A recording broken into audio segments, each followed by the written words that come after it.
네, 감사합니다. 오늘 본문의 말씀을 통해서 양선 좋은 것을 주는 것이라는 제목으로 함께 말씀을 나누겠습니다. 한번 받아서 하시겠습니다. 양선 좋은 것을 주는 것. 네. 양선이라는 것은 그 갈라디아서 5장 22절에 보면 그 성령의 9가지 열매 중에 하나입니다. 특별히 양선이 이번 샬롬 전도 축제를 준비하면서 우리가 태신자를 품고 어떤 마음으로 그들에게 나아가야 할지를 한번 생각해 보고자 오늘 말씀을 준비하게 되었습니다. 양선은 호의라는 뜻, 그러니까 누구에게 호의를 베풀다라는 말 있지 않습니까? 그 호의라는 그 아가도스라는 말에서 파생된 글자로 한글로는 양선하면 어질 양자에 착할 선자라고 합니다. 그래서 영어로는 굿니스, 선량한입니다. 그래서 문자적으로 보면 어질고 착한 마음으로 선을 베풀다라는 것이 양선입니다. 그래서 표준 세번역에는 선함이라고 적혀 있고요. 그리고 공동 번역에는 선행이라고 이렇게 적혀 있습니다. 특별히 이 말씀이 오늘 우리의 삶에 있어서 하나의 포인트는 우리 안에 선한 일들을 표면적으로 드러내어서 유익을 끼치는 것입니다. 즉 우리 안에 선한 행동, 여러분 누군가에게 선을 옮기기가 쉽습니까? 쉽지 않습니까? 사실 누군가에게 선을 베푸는 것은 어렵습니다. 어떤 의미에서 어렵냐면 선을 마음에 품고 그러나 그것을 분명하게 실천하는 것이 어렵다라는 겁니다. 그리스도인들의 능력은 무엇일까요? 그것은 살아내는 힘입니다. 즉 예수 그리스도의 그 십자가의 사랑을 품고 우리는 그 은혜에 따라서 날마다 나의 삶을 살아가지만 그리스도인들은 그 선함을 세상 속에서 전하는 살아내는 힘이 필요한 것, 이것이 바로 양선의 선량함, 선행이라는 것입니다. 그래서 우리는 세상을 속에서 주님께서 우리에게 주신 그 사명을 따라서 오늘 유리방황한 그 세상 사람들에게 복음을 전하고 또한 애통함으로 또한 구령의 열정으로 때로는 누군가의 힘듦과 아픔을 우리는 그들에게 마음을 전해야 할 때 이것이 우리의 삶에 온전하게 나타나는 것, 이것이 필요한 것입니다. 갈라디아서 5장 22절에 9가지 성령의 열매를 쭉 나열하다 보면 사랑, 희락, 화평, 오래 참음, 그리고 자비와 양선이라고 이렇게 진행됩니다. 사도 바울이 이것을 의도했는지는 잘 모르지만 여러분 자비라는 것이 어떤 의미입니까? 바로 선한 마음, 애통한 마음, 긍휼히 여기는 마음 그 자체라는 것입니다. 그러나 성령의 충만한 열매를 맺는 사람들은 어떻습니까? 그 충만한 자비의 마음이 이제는 양선으로, 즉 그 사람에게 나타내는 것, 사람이 선함이 드러나는 것을 말씀해 주는 것입니다. 오늘 여러분들에게 이렇게 한번 여쭤보면 어떨까요? 여러분들은 받는 것이 좋습니까? 아니면 주는 것이 좋습니까? 네, 그 질문에 저는 받는 것이 좋습니다 라고 말하고 싶습니다. 무엇인가 받을 때 행복하지 않습니까? 호의도, 선물도, 필요도, 사랑도 받을 때가 참 행복하다는 것입니다.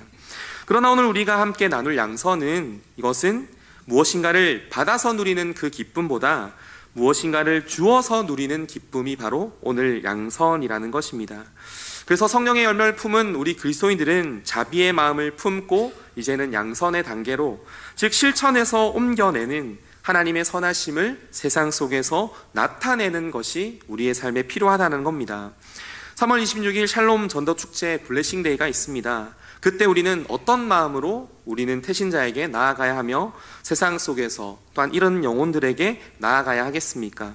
세상의 긍휼한 마음, 애통하는 마음, 또한 세상 속에 일어나는 아픔들을 우리의 마음이 씌어서 품고 있지만 그러나 이것이 우리의 삶에 표면적으로 나타나는 것, 이것이 필요하다라는 것입니다. 그래서 삶의 좋은 것을 나누고 전해주는 것, 실천하는 것이 분명하게 필요하다는 겁니다. 우리가 세상 속에서 우리는 어떤 존재입니까? 예수께서 우리를 부르실 때에 택하신 족속으로, 왕같은 제사장으로, 거룩한 나라로, 하나님의 소유된 백성으로, 때로는 세상 속에서 빛과 소금의 역할을 감당하며 살아가는 우리의 인생은 세상 속에서 살아가는 그 마음 속에 선을 행하고 또한 복음으로 희망을 주며 누군가에게 용기와 선한 말로 격려하여 때로는 누군가를 변호하고 위로하고 격려하는 이런 하나님의 선하심이 나타나는 것, 그리고 더 중요한 것은 무엇입니까? 나에게 이득이 되지 않더라도, 어쩌면 오해받더라도, 때로는 원수까지라도 남을 위해서 예수 그리스도의 이름으로 선을 행하는 것, 이것이 바로 오늘 우리가 함께 나눌 양선, 그리고 우리가 태신자를 품고 전도하는 이 축제를 준비하는 우리 성도님들의 마음이어야 한다라는 것입니다. 오늘 본문에 주인공이 나옵니다. 바나바와 오늘 사울이라 불리는 바울입니다. 오늘 바나바의 모습이 그랬습니다. 하나님의 선하심을 나타내며 어쩌면 우리가 사울이라 생각할 때에 원수까지라도, 어쩌면 자신의 유익이 되지 않더라도 그를 위하여 대변하는 그의 모습이 오늘 본문에 나오게 되는 것입니다. 오늘 사울이란 사람이 어떤 사람입니까? 그는 우리가 살펴보았듯이, 우리가 잘 알듯이, 말씀을 통해서 우리가 알듯 그는 예수 믿는 사람을 핍박하는 박해자였으며 핍박자였습니다. 하나님을 믿지만 유대적으로 바리새인적인 신앙으로 그는 율법 속에 갇혀있던 사람이었습니다. 그래서 자신의 유대적인 신앙으로 예수는 도저히 하나님의 아들이시지 못하였고 그를 이해할 수도 인정할 수도 없었던 것입니다. 어떻게 나사렛에서 선한 것이 나겠느냐? 어떻게 그가 하나님의 아들이 되겠느냐? 그리고 하나님의 아들이 어떻게 그 속절없이 십자가의 저주로 죽음을 당하겠느냐? 뿐만 아니라 예수의 부활, 그것은 말도 되지 않는다라고 오늘 그들은 자신에게, 사도 바울에게 예수는 선동자이고 이단하였을 뿐이었던 것입니다. 그리고 그렇게 이단으로 규정된 그들은 핍박해야 할 대상이고, 또한 그는 하나님에 대한 유대적 열심을 통해서 그는 모든 예수 믿는 사람을 박해하였던 것입니다. 그래서 그는 스데반의 순교의 현장에도 당연히 있었습니다. 그가 돌로 맞을 때도 그는 그것이 당연하다고 여겼습니다. 뿐만 아니라 그의 핍박과 박해는 어떻습니까? 예루살렘 교회에 미친 그 영향은 모든 제자들과 성도들을 두렵게 할 만큼 오늘 그의 핍박과 어려움들이 거세했습니다. 사도행전 8장 3절에 보면 사도 사울의 모습을 이렇게 표현합니다. 사울이 교회를 잔멸할새 각 집에 들어가 남녀를 끌어다가 오게 넘기니라 라고 말합니다. 여러분, 누군가의 집을 함부로 들어갈 수 있을까요? 그렇지 못하죠. 그런데 여기 잔멸하다라는 말은 그 무서운 짐승을 찢어내는 것을 말하는 것이 잔멸입니다. 오늘 사울의 그 하나님에 대한 유대적 열심은 오늘 교회를 핍박하며 잔멸하여 오늘 그들을 찢을 만큼 잔혹하여서 오늘 각자의 집에 들어가 남녀를 끌어서 오게 가두었다라는 것입니다.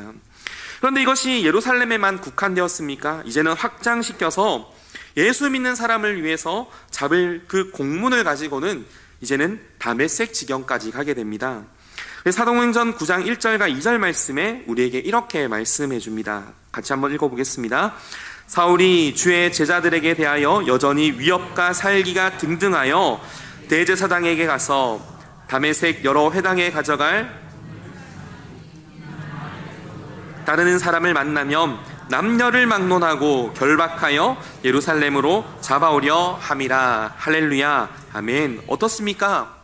오늘 자신이 하나님에 대한 그 유대적 율법 속에서 그는 위협과 살기가 등등하여서 오늘 대제사장에게 공문을 받아 다메섹까지 가서 오늘 그들은 예수의 도를 믿는 사람을 결박하고 예루살렘으로 잡아오고자 했던 것입니다. 남녀는 물론 피도 눈물도 없이 그는 예수 믿는 사람들을 박해하는, 그러나 하나님에 대한 열심을 가졌던 사람입니다. 근데 그에 반해 오늘 본문에 나오는 바나바는 어떻습니까? 그는 사도행전 11장 24절에 말하기를 너무나 선량한 사람이라 말합니다. 바나바는 착한 사람이요 성령과 믿음이 충만한 사람이라 라고 말합니다. 그리고 뿐만 아닙니다. 그의 넉넉함과 자비로움은 어떻습니까? 사도행전 4장 36절과 37절에 예루살렘 교회가 처음 시작해야 할 때 그들은 자신의 것들을 내어드렸습니다.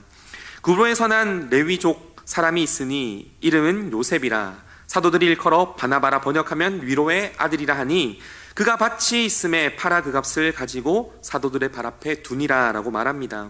그는 선량한 뿐만 아니라 믿음과 성령이 충만하고 자신의 것을 내어서 오늘 교회를 섬기김에도 부족함이 없는 교회의 어려움과 그 어려움들을 몸소 짊어지고 가난한 자를 위해 섬겼던 선량한 사람이었던 것입니다. 그런데 오늘 어떻습니까? 이 극명한 두 사람이 오늘 본문에 만나게 되었던 것입니다. 오늘 본문의 이야기는 우리가 잘 압니다. 사울이 이제는 예루살렘으로 오게 됩니다. 그 살기등등한 그 사울이 예루살렘으로 오게 됩니다. 그런데 이유가 너무나 황당스럽고 놀랍습니다. 오늘 9장 26절 말씀에 어떻게 우리에게 말해줍니까? 함께 읽어보겠습니다. 사울이 예루살렘에 가서 제자들을 사귀고자 하나 다 두려워하여 그가 제자됨을 믿지 아니하니. 맞습니다. 오늘 사울이 예루살렘에 갔더니 그런데 그 이유가 오늘 예수님의 그 제자들과 사귀고자 하였다라고 먼저 말해줍니다. 여러분, 예루살렘을 박해하던 그 사람이 여러분 좋은 사귐이 되겠습니까? 제자들은 그 사울의 그 악행과 그 핍박을 잊지 않을 것입니다. 그리고 자신들이 세웠던 그 스데반 집사의 그 죽음을 함께 목격했다면 사울이 그들과 함께 좋은 사귐을 누리는 것은 말도 되지 않는 일이었던 것입니다. 절대로 인정할 수도 없고 인정하기도 싫고 믿지 않는 것, 어떻게 사울이 지금 우리를 찾아올까 하는 마음이 들 것입니다. 여러분, 사람이 갑자기 변할 수가 있을까요? 없을까요? 물론 있습니다. 늘 못된 짓을 일삼던 사람도 예수 그리스도의 은혜와 그 복음의 능력으로는 사람이 변화될 수 있습니다.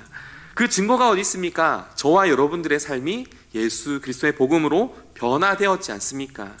늘 죄와 악행 속에 살아가던 인생이 예수를 만남으로 말미암아 완전히 새 사람이 된 것, 그 증거가 바로 나 자신에게 있습니다.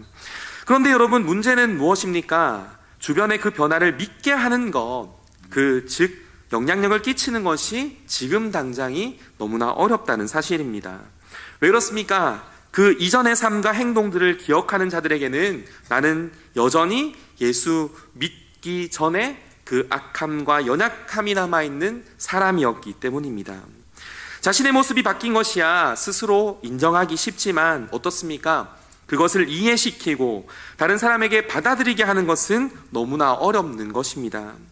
예수 만나 변화될 때에도 자신이 오랜 시간 동안 그 변화를 보여주지 않거나 때론 누군가에게 변화해주지 않는다면 그 사람들은 옛 모습 그대로 기억할 뿐이기 때문입니다. 오늘 사울의 모습도 그랬던 것입니다. 자신이 다메섹에서 예수님을 만났습니다. 오늘 그의 가치관이 완전히 변화되었습니다. 예수 그리스도께서 하나님의 아들이심을 그는 분명하게 확신하고 이제는 그의 삶을 따라 살아가겠다라고 헌신하였습니다. 갈라디아서에 의하면 그는 예수님을 만난 다음에 아라비아로 3년 동안 체류하면서 그곳에서 예수님에 대한 모든 것들을 경험하고 체험하고 하나님의 은혜를 누렸다라고 말합니다. 그리고 그뿐입니까? 심지어 그는 이제는 예수를 핍박하던 자에서 예수님 때문에 복음으로 인하여 박해받는 사람으로의 삶으로 변화되었던 것입니다. 그러나 돌아왔지만 그의 소문은 어떨까요? 여전히 그는 예수를 박해하던 사람이었던 것입니다. 어쩌면 그 사울이 변했더라 하는 소식이 그들에게 들려줬을 수도 있지만 직접적으로 그것을 경험해보지 못한 사람들은 여전히 사울은 스데반을 죽인 자이며 그리고 예수 믿는 자를 박해하는 사람이라고 기억될 것입니다. 그리고 뿐만 아니라 오늘 본문에서 어떻습니까? 여전히 두려워하여라는 그 제자들의 그 모습을 볼 때 사울에 대한 제자들의 마음은 여전히 변화되지 않았다라는 겁니다. 스데반의 죽음에서 그대로 함께 있었으며 예루살렘에서 수많은 사람들을 잡아 핍박하고 고통스럽게 하고 그러나 3년 동안 사라져버렸지만 이제 와서 예루살렘에 와서 그리스도의 추종자가 되었다고 한들 어떻게 그를 믿음으로 제자들이 받아들일 수 있겠습니까? 어쩌면 마음에 이가 진짜 밀정이 아닐까? 교회에 잔입해서 우리에게 더 큰 해를 끼치려는 음모는 없을까 하는 그런 두려움은 오늘 제자들에게 있지 않았겠습니까? 이런 사랑과 같은 이 사울, 어찌 그의 말에 힘이 있으며 내가 당신들과 교제하겠다라고 왔던 그 믿음을 오늘 예루살렘의 제자들이 믿어주겠습니까? 아니면 오히려 이것을 그 잘 만났다고는 복수해야 되지 않겠습니까? 자신들의 동료들, 사명자들이 자신의 눈앞에서 죽어가고 붙잡혀갔던 그 사울이 내 눈앞에 있다면 어쩌면 혼쭐을 내어줘야 되지 않겠습니까? 그런데 오늘 그때 이를 대변한 사람이 오늘 바로 바나바였다라는 것입니다. 그의 오해와 잘못, 그 불신을 한 번에 해결해 준 사람이 오늘 바나바였는 것입니다. 그래서 27절 말씀에 바나바가 오늘 사울을 이렇게 변호합니다. 우리 같이 한번 읽어보겠습니다. 바나바가 데리고 사도들에게 가서 그에게 말씀하신 일과 그가 어떻게 예수의 이름으로 담대히 말하였는지를 전하니라. 할렐루야, 아멘. 맞습니다. 이런 오해와 자신은 변화되었지만 그 영향력이 그들의 삶에 미쳐지지 않아 여전히 사울을 핍박자요 박해자로 오늘 오해하고 있는 그때 오늘 바나바가 나타나 그의 삶을 변호해 주게 되었다라는 것입니다. 여러분, 바나바도 처음에는 당혹스럽지 않았겠습니까? 아니, 저 스데반의 죽음의 현장에 있던 어쩌면 자신의 친구가 그를 통하여서 붙잡힌 바 되어 고통을 당하였지는 않겠습니까? 그러나 바나바는 그런 당혹스러움도 불구하고 오늘 그의 이름 위로의 사람처럼 바나바는 사울을 변호해 주게 되었다라는 것입니다. 여러분, 오늘 이 바나바와 같은 행동 여러분 어떻습니까? 여러분들은 이런 모습 속에서 하나님의 선함을 오늘 사울에게 행할 수 있겠습니까? 어쩌면 바나바도 많이 고민했을 겁니다. 이 사람을 대변하는 게 참 나에게 득이 안 될 텐데. 그리고 예전에 그 스데반 그 순교의 현장 속에서 그의 옷을 들고 웃는 그의 모습이 아직까지 뼈가 사무치는데 어떻게 내가 그를 용서할 수 있을까 하는 그의 마음은 바나바의 모습에 들지 않았겠습니까? 그러나 그럼에도 불구하고 오늘 바나바는 그를 믿고 그를 대변하고 예루살렘 제자들에게 소개하는 일을 행하였다라는 것입니다. 오늘 본문의 제목이 무엇이었습니까? 양선, 좋은 것을 주는 것. 즉 양선이라는 것은 오늘 이 바나바의 행동에서 나타난다라는 것입니다. 오늘 우리는 자비로운 행동을 우리의 마음 안에 품고 있습니다. 성령께서 우리와 함께 하시기에 하나님의 선하심이 늘 우리 안에 있습니다. 그러나 문제는 무엇입니까? 그것을 행동으로 옮겨내는 것이 참 어렵다라는 것입니다. 성령의 지배를 받는 사람, 누구나 선한 마음과 자비로움, 어쩌면 고통스럽고 오해받고 어려운 이 상황들을 보면서 안 되는데 그래도 불쌍한데 하는 마음을 가질 수는 있지만 이것을 행하고 어쩌면 이것이 나에게 유익이 되지 않더라도 심지어 원수까지라도 선을 행하는 것, 이것을 통해서 누리는 그 기쁨과 은혜가 바로 양선, 선행의 열매라는 것입니다. 오늘 사울은 바나바를 통해서 그 양선의 열매를 받게 되었던 것입니다. 아무도 믿지 않던 제자들에게 자신의 사도됨을 변호하는 그의 모습, 그리하여 예루살렘 교회에서 제자들과 함께 교제하여 이제는 자신이 예수를 핍박하는 자가 아니라 예수를 위하여 복음의 사도된 자라는 것을 오늘 대변해준 바나바의 그 행동의 모습, 오늘 우리의 삶에 필요하다라는 것입니다.